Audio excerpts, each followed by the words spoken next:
दिल खुश हो उठा वो नजारा देख करके कि बैक वक्त एक ही वक्त में 3-4 पार्टियों के उम्मीदवार वहां पर अपने नॉमिनेशन पेपर जमा करा रहे। Is there a greater celebration, greater jubilation of democracy in a land which had been deprived of the biggest celebration in Kashmir Valley today is that we have every political party coming out।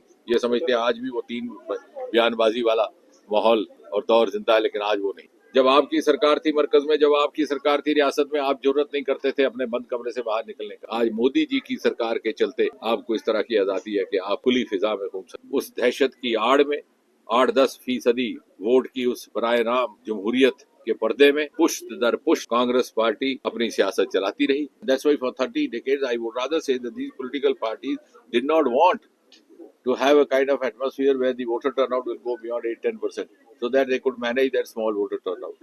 The name changes. Sometimes it is called UP Alliance, sometimes it is called Gupkar Alliance, sometimes it is called Congress NC Alliance. Choose a name. When the name doesn't sell in the market, they do a repackaging. But the product is the same. जैसे मैंने कहा, सबसे पहले तो सबको ये मुबारकबाद है कि एक खुली फिजा में जमहूरी अमल हो रहा है वादी कश्मीर में। 25-30 बरस जो हमने मंजर देखा कि जो ही इलेक्शन या वोटिंग का ऐलान होता तो दूसरी तरफ से हड़ताल का आह्वान हो जाता, कॉल होती और यहाँ पर दुकानें बंद हो जाती। आपने देखा डीडीसी की इलेक्शन में भी 70-80% तक वोटिंग हुई है, और अभी हाल ही में हुए पार्लियामेंट के इलेक्शन में जो नेशनल एवरेज थी लगभग उसी के मुकाबले में 60% के इर्द गिर्द। तो ये जब आप याद करेंगे वो जमाना कि जब 7-8-10% वोट हुआ करता था और उसी से एमएलए भी चुने जाते, एमपी भी चुने जाते, सरकारें भी बन जाती। बल्कि मैंने तो एक बार पार्लियामेंट में ये भी कहा था कि कहीं शायद ऐसा कानून आए कि मिनिमम थ्रेशोल्ड तय कर दिया जाए कि कितना वोटर टर्नआउट हो, ताकि किसी एमपी एमएलए को रिकग्निशन दी जा सके अपने उस खित्ते का तर्जुमान होने की। क्योंकि पार्लियामेंट में जहां 15-18-20 लाख वोटर होता है, महज 1 लाख वोटर या 10% वोटर कहां तक अपने आप को तर्जुमान कहला सकता है। Democracy is finding it's outlet in Kashmir valley. दूसरा, एक बड़ी बदकिस्मती से हमें ये कहना पड़ रहा है कि आज ही कांग्रेस के सरबराह राहुल गांधी भी यहाँ पर दौरे पर हैं, और कुछ वक्त पहले वो रामबन में मुखातिब थे लोगों के साथ भी, मीडिया के साथ भी। And unfortunately what he said, I think you have the answer to that, because today we live in an evidence-based era. It is not that what I say you would agree or what he says you would agree. It's an era of evidence-based facts. Tark tathya tulna. Even before I finish saying what I have said, a small child would take out a mobile from his pocket and check for the facts. Rahul Gandhi says कि Bharatiya Janata party और मोदी जी एक बार फिर से जम्मू कश्मीर में नफरत फैलाने का काम कर रहे हैं और शुरू किया है। I don't have to answer that because the answer is with you. You have been covering Jammu Kashmir, you've been covering Kashmir Valley over the last 30 years. आपने वो जमाना देखा। इन्हीं पार्टियों के द्वारा फैलाई गई नफरत की वजह से यहाँ पर दहशत पनपी, आतंक पनपा। For 30 long years we had to live in the nightmare of terrorism, militancy, perpetuated by hatred, perpetuated by communal disharmony, and ruining the inherent cultural fabric of Kashmir, because Kashmir was always known for composite culture. And this was a region of the country where we never had any kind of disharmony among the communities. Even following the partition rights in 1947, Mahatma Gandhi said कि यहाँ से मुझे ray of hope दिखाई देती है, रोशनी की किरण दिखाई देती है, क्योंकि यहाँ पर एक भी ऐसा वाकया नहीं हुआ था। उस पुरअमन कश्मीर को, उस अमन पसंद अवाम को आपने ऐसा जहर घोला अपनी छोटी सियासत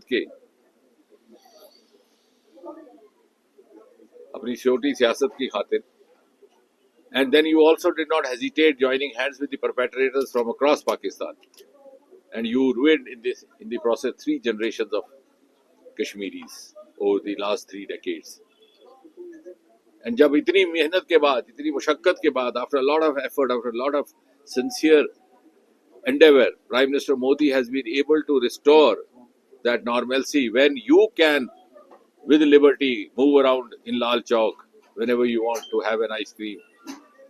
Or in the evening, if you have the mood, you can go to Aduz for a kebab. ये माहौल ये मोदी जी की देन है। जब आपकी सरकार थी मरकज में, जब आपकी सरकार थी रियासत में, आप जरूरत नहीं करते थे अपने बंद कमरे से बाहर निकलने का।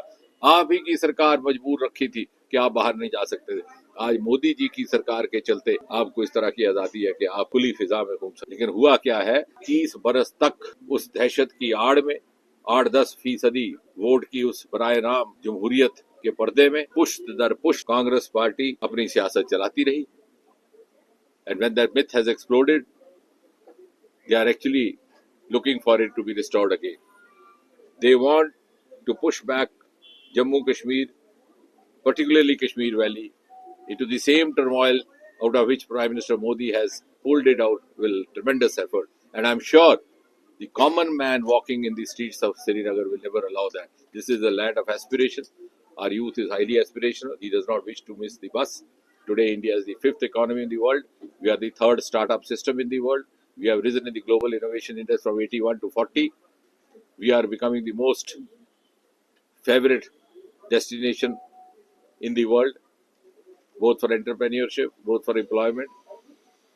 And the Kashmiri youth, being aspirational, does not wish to miss that opportunity, nor do we have any right to deprive him of that. और जो लोग इस तरह की बातें करते हैं कि भारतीय जनता पार्टी नफरत फैलाने का काम कर रही है, कि मोदी जी की सरकार नफरत फैलाने का काम कर रही है, वो कहीं ना कहीं जाने अनजाने में ये संकेत दे रहे हैं, ये इशारा कर रहे हैं कि हम चाहते हैं कि वही दौर वापस आए, वही 8% वोटर हो। और election on the eve of election talking like this, instead of celebrating this festival of democracy, I have been saying again and again, I said rising above the party lines, whatever be the party. I think the biggest celebration in Kashmir Valley today is that we have every political party coming out for campaign, and we have every section of society coming out to cast its vote. That's how the vote percentage has gone up so high. Is that not something to celebrate? And it is happening in a very harmonious, composite manner. No stone pelting, no hartal. Do we regret this? Do we not want this? And are we ready once again to place the future of our children, next generation, at the altar of our politics? If that be so, I think we have to get rid of such political parties or politicians. The sooner we do, the better for all of us. और मुझे लगता है कि मुझे कुछ कहने की ज़रूरत नहीं। जैसे मैंने कहा कि आज के दौर में कश्मीर से कहावत बड़ी मशहूर थी, डॉक्टर अली हमारे पुराने साथी हैं, उस ज़माने में उन्होंने देखा है कि हमारे यही सियासतदान कांग्रेस और इनके सहयोगी दलों के 3 बयान अपनी जेब में रखते थे। एक दे देते थे श्रीनगर में, दूसरा जम्मू पहुंचकर, और तीसरा दिल्ली। और अखबार यहाँ पहुंचती थी 2 दिन के बाद। एक अब्दुल्ला साहब हुआ करते थे, उनके यहाँ आती थी 2 दिन के बाद दिल्ली का अखबार, या चंडीगढ़ का 3 दिन के बाद। तब तक भूल जाते थे तीनों बयान, और तीनों अवाम को गुमराह कर देते थे। आज thanks to guys like you, friends like you, आज जो हम यहाँ बैठ करके कह रहे हैं बीजेपी के दफ्तर में श्रीनगर में, इसकी गूंज उसी वक्त कन्याकुमारी तक सुनाई देती है। और जैसे मैंने कहा, मेरी बात खत्म होने से पहले आप उसकी तस्दीक भी कर देते हैं। So real time testing, real time reporting. लेकिन इनको, जैसे मैंने उस दिन कहा, some of these Kashmir centric politicians are still trying the tricks of the last election, but the voter has moved on, the media has moved on. ये समझते हैं आज भी वो 3 बयानबाजी वाला माहौल और दौर जिंदा है, लेकिन आज वो नहीं। और मुझे यकीन है जो मोदी जी ने ये माहौल बहाल किया है, जिसमें पुरअमन तरीके से हमारा इलेक्शन होने वाला है। आज भी आपने देखा, this is second last day of the first phase, कितने पुरअमन तरीके से दिल खुश हो उठा वो नजारा देख करके कि बैक वक्त, एक ही वक्त में 3-4 पार्टियों के उम्मीदवार वहां पर अपने नॉमिनेशन पेपर जमा करा रहे थे। Is there a greater celebration, greater jubilation of democracy in a land which had been deprived of this? और ऐसा कहना, इसका मतलब है कि आप कश्मीर और कश्मीर वासियों के दोस्त नहीं, दुश्मन हैं। That's why I think our strength in this war against terrorism, a war against militancy, is the strength of the common man. Kashmir का आम इंसान हमेशा चाहता था to move on in the journey led by Modi, लेकिन एक खौफ का पर्दा उसे रोके रखा था। जब वो पर्दा हट गया तो देखिए कितनी तादाद में वो सामने आया। वो कहता है देख तो सही कैसे हसरत से तुझे देखते हैं। ये आवाज, the two separate things. Then you fielding candidates or number of the candidates fielded has no correlation with the existence of peace. Does that mean that there is no peace? Will that anybody deny? Statistics put forward not by me, by anybody else, even by you, show that the stone pelting is now 0%. Civilian killings have come down to one single digit. How many candidates are fielded from which constituency or from which area, by which party, is a strategic decision of each of the party, not only BJP, even other parties. Then you can ask the National Conference why they are fielding candidates in some of the constituencies.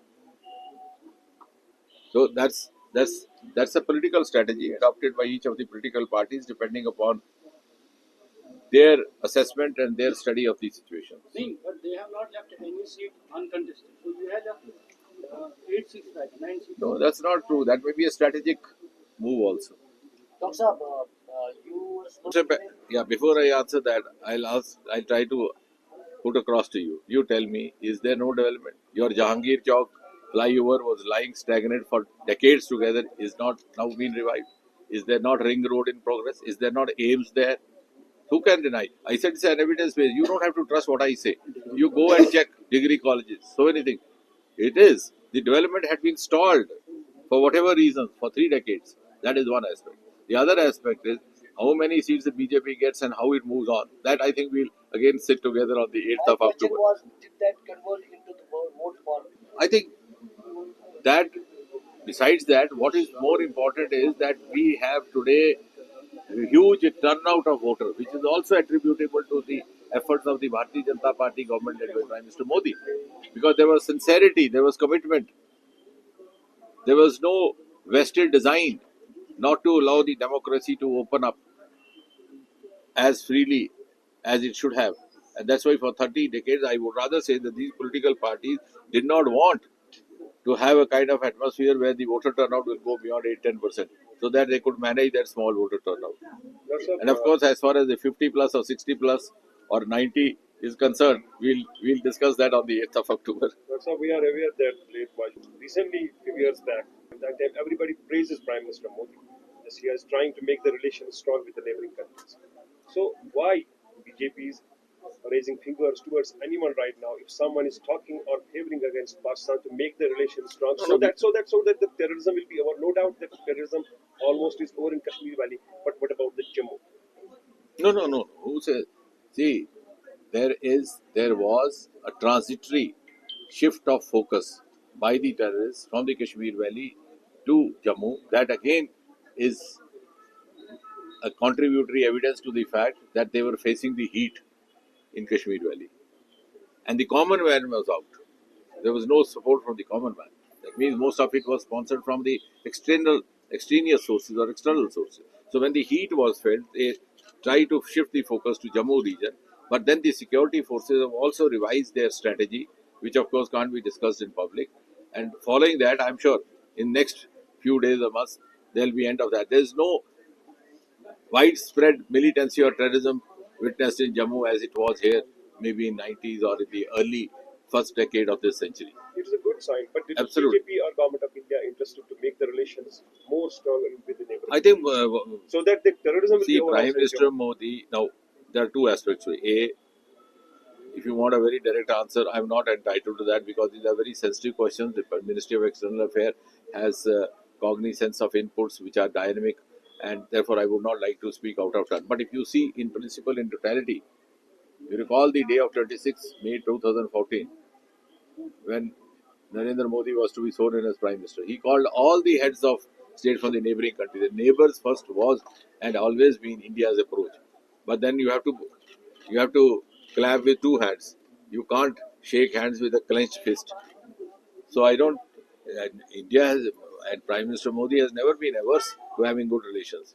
But strategically, how much to move forward and what are the responses, I think the concerned agencies in the Ministry of External Affairs, they take a call accordingly. depending upon the inputs from time to time. One and last, how much this alliance between National Conference and Congress will impact on the BJP in Jammu and Kashmir ahead of it? I don't think so much because, as I said, I'm not. Whenever I've been talking to media, and you have been associated with us almost 2 decades. I never spoke against any individual all my life. I don't make individual. Secondly, I would not speak without evidence.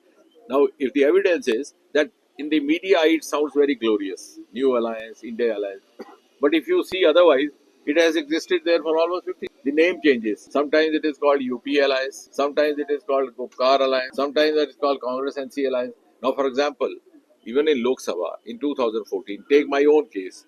I had a single candidate against me, put up by Congress, National Conference, and PDP, all the three. The name of the alliance that time was different. Huh? Farooq Abdullah is saying this is the answer for Then, those who then in calling it 2019, again we had a single candidate, but the name was UP Alliance. This time again we had a single candidate, but the name is India Alliance. In other words, what happens is they choose a name. When the name doesn't sell in the market, they do a repackaging. But the product is the same. It's like selling a pack of biscuits. It doesn't do well in the market. So for a marketing strategy changed. So I think even in the last elections, we were facing common candidates from these alliances, and doesn't impact the prospects of the BJP because we have our hardcore following, and which is based on consistency. We spoke of abrogation of 370. We started speaking about it right from 1951-52 when the Jansangh was established. It's not that we start talking now. And secondly, as far as this alliance is concerned, more than me, the media would like to ask Congress party, where does it stand? It is in favor of 370 or it is against 370. Now the most hilarious part is that Congress party is in favor of continuing 370 and bringing back 370 like in National Conference in Kashmir Valley. But when it goes to Jammu, it is in favor of abrogation of Article 370. So it is neither here nor there. As I said, in the last 2 decades or 3 decades earlier, you could have 3 statements for 3 regions, Jammu, Kashmir and Delhi. Now it's no longer so. And that's why they are quiet. They are neither here nor there. But early in the morning, Farooq Abdullah saying that this is the answer for those people who are calling Khalistani or Pakistani, and this alliance is very important for the strength of the nation. No, but what has the Congress to say? Are they with them or with not them? They are with them over here. They are not with them in Jammu region. They are for 370 in Kashmir against 370 in Jammu. So this is and I think it's not difficult for any common thinker or even common voter to understand the fragility or the hypocrisy of this alliance.